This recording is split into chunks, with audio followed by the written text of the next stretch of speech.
Good morning, this is Leia of First Year College of Hospitality Management at University of Cebu.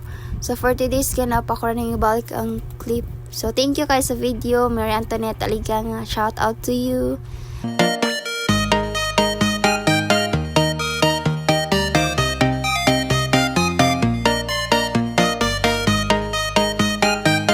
For today's video, last week ganap mo din ni among practical exam sa food and beverage services. Sa mga hospitality management nga course dira, makarelate jud kay mo ani nga video. Ana sila sayon ra kayo ang hospitality management kay luto-luto ra daw. Diba? Ana sad sila humba ray maluto. Lisod man tanan nga course which is kani nga course man good more skills and gain knowledge and so on.